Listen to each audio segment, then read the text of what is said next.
I thought for 2018, when I was thinking about ideas for my show, I really want to try out some different stuff, which includes me doing hikes where I hike by myself and maybe give you guys the opportunity to get to know me.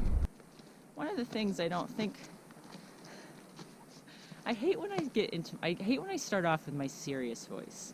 Like, that was my old serious voice when I used to work, when I used to work as an accountant.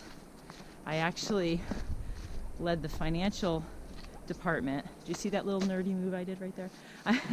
I actually was the head of a financial department for a resort that is here in my town for the last, since like 2012 until this past summer. And prior to that, I was an auditor for the state of Connecticut. And I walked away from my profession because I was done. I kind of felt like it had come to an end for me. And it wasn't because I wasn't good at what I did.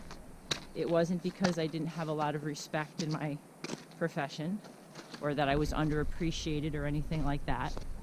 I just decided I was done. And so I wanted to really pursue some other dreams that I've kind of had up in my head for a very long time that show my more creative side. I wanted to share a little interesting bit of inspiration that came to me last week. Last Tuesday, I believe, I got a Facebook inbox message from someone, I won't give the name, at a media company who was doing casting for the show Naked and Afraid, asking me if I'd be interested to audition to be a cast member. And when I first got the message, I first thought it was like someone's hacked someone's account and was sending it to me. And so I didn't take it seriously. And so I actually took a snapshot and posted it on my private Facebook page to see if anybody else got the same thing. So after I thought about it, I'd never seen the show, but I got some comments about it from when I posted it on Facebook. So I watched a few snippets of the episodes. I haven't seen a whole episode in its entirety. But it had an interesting premise. So I said, you know what, why not? It's an opportunity. So I emailed them back. Somebody got back to me right away, one of their casting agents, and they called me. Let's see, today's Tuesday. They called me Friday night, and they asked me a lot of questions about survival that you would expect that I would need to know. And I'm waiting to see now if they get back in touch with me. But it was a source of inspiration that 3 weeks ago or 2 weeks ago or even a week ago, I never would have imagined could have been a source of an opportunity.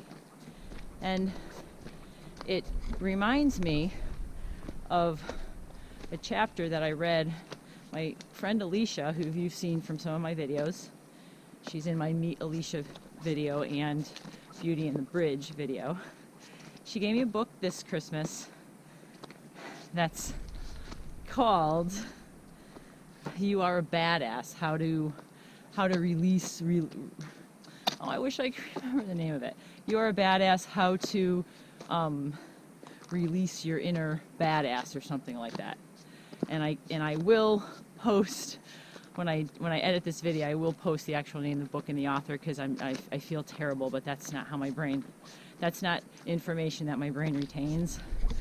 But she has a chapter in there where she explains it so well about how, depending on where your journey is in your life, will depend on what you see in the world around you.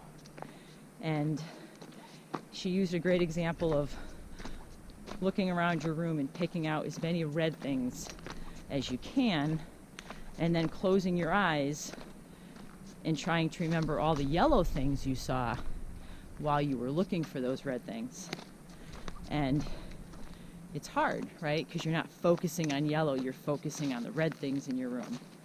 And I thought it was a great way of her explaining how that's how opportunity opens up in life. And that when you're living your life a certain way and doing the same things, you're looking for the same things, you're seeing the same things. But as soon as you change your life and you take a step, no matter, trust me, it's risky. I walked away from a 20-year career in accounting to pursue my excitement. And it was scary. But I have found that ever since I've done that, my world has opened up in different ways.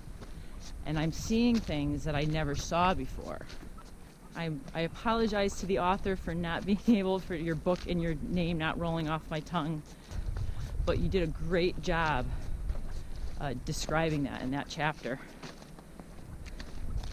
I couldn't have done it better myself. This is my favorite part of the hike, when I get to this point where I'm approaching the summit and everything just, the sky just opens up.